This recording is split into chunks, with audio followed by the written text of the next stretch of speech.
arriving, he would walk down the stairs. I live on the second floor then. He then told them I was not in and then left with them. On seeing everybody off at the bus stop, he would then return to my home for tuition on his own. You can see from this that he was a fairly smart boy. In 1959, Bruce Lee came to Seattle. That's where I met him. We were both attending Edison Technical School.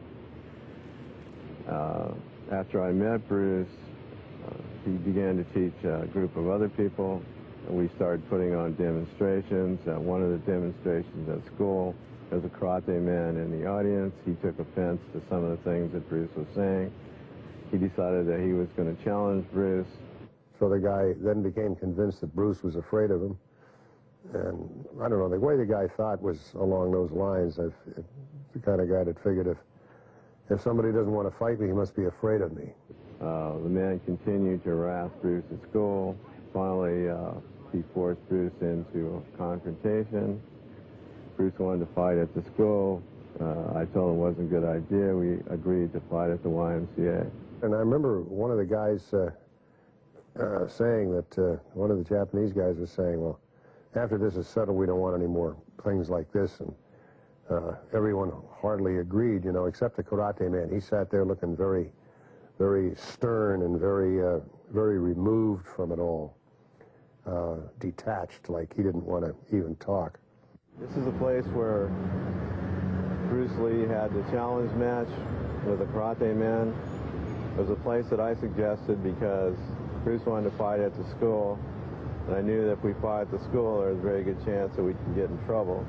So this is the building where it took place, and this is the entrance where we went into the building. We went in and we went to the handball court, and that was where they'd agreed to fight because it was where nobody would bother them and there was plenty of room. And we all went in together. Ed, Bruce, Howard, and I walked through the door here, and we were waiting for the guy to go change his clothes. And Bruce came in, took off his shoes, took off his shirt, did a few knee bends, and we just stood waiting for this guy to come into the room.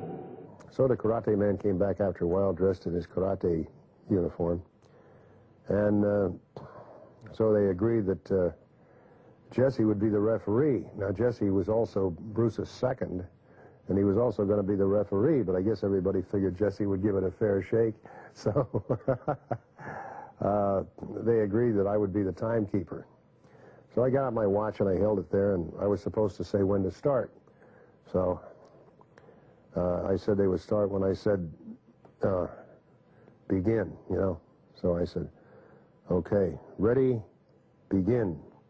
And I looked up, and the guy had started to kick at Bruce, which Bruce parried and punched the guy. And after that, he just straight punched him. He just straight punched him into the wall. The guy went all the way back and slammed into the wall, and Bruce kept straight punching him. And the guy's head was being smashed around like a pumpkin or something, and his arms were kind of flying out to the side. He looked helpless to me. He was finished.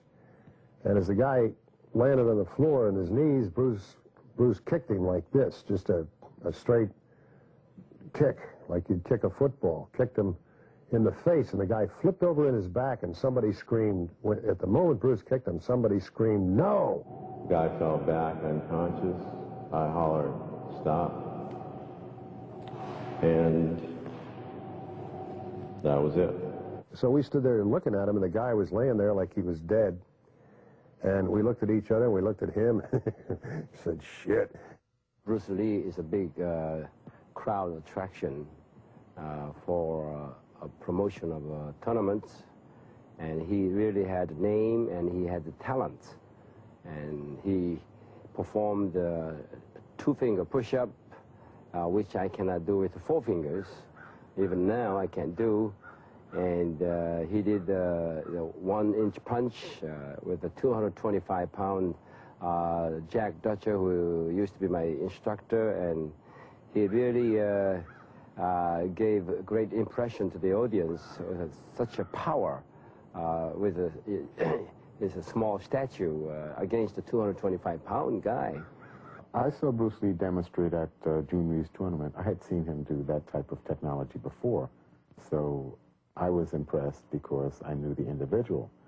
Most people were not aware of what they were seeing, so they were in awe. They were really in awe. Most karate people were anti-Bruce Lee because he was different from what they were doing. They were like robots, and he was like a fluid snake. He was able to weave, bounce, jump, duck. He used boxing, wrestling, everything. That's why he was such an excellent martial artist.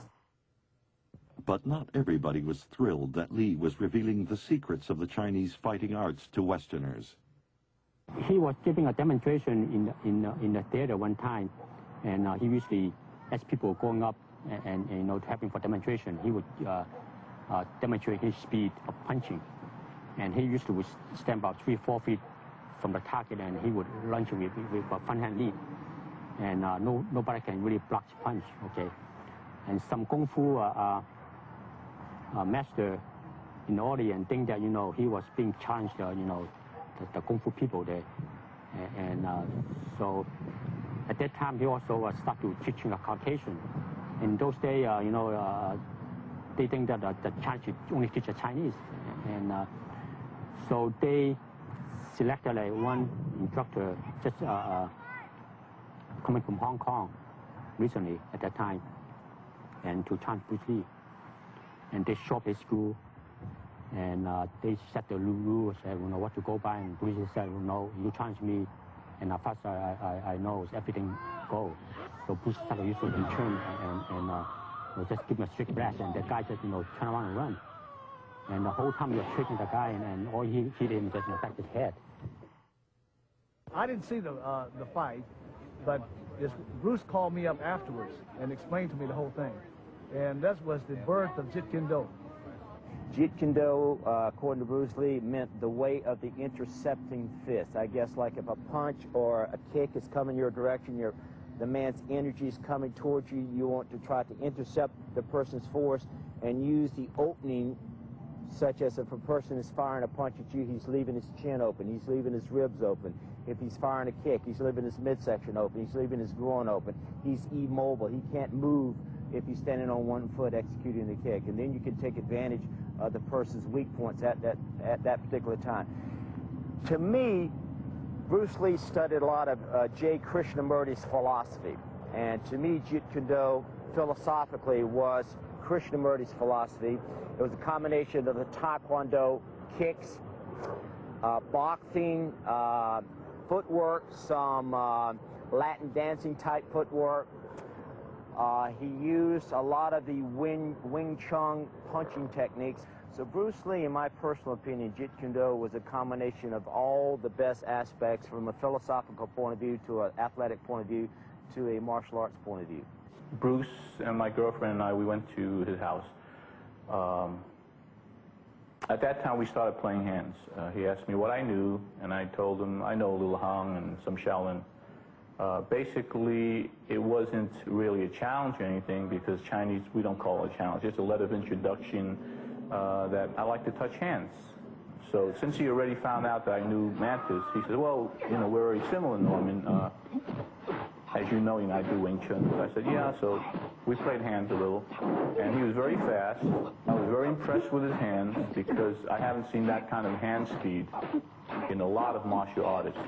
Most of them would also either cock their hands back, and Wing Chun is like Mantis also. Our hands are always in front of us, and when we move, it's just striking from here. You know, it's just really quick.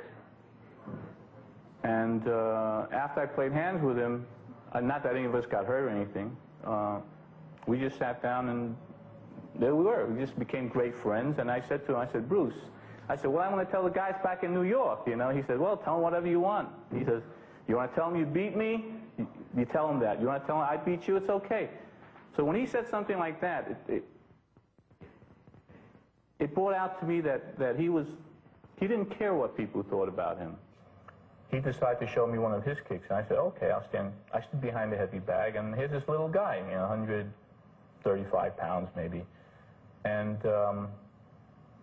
even back in New York, not too many even karate or kung fu guys, if I stood behind a heavy bag, could move me. Well, I was standing behind the heavy bag, and he said something like, "Okay, you ready?" And I said, "I'm ready." So he threw a really great side kick. And, you know, like I moved, you know. I moved like I nearly went through the door. So whether it was taken by surprise or whatever, I said I was really impressed. I mean, a little guy like that moved me. And I've had guys 6 foot tall, 180, 90 pounds, can't really like move me from the bag. So I was very impressed. Later on, he showed me his kick, and he had probably about 5 or 6 boards, up to about maybe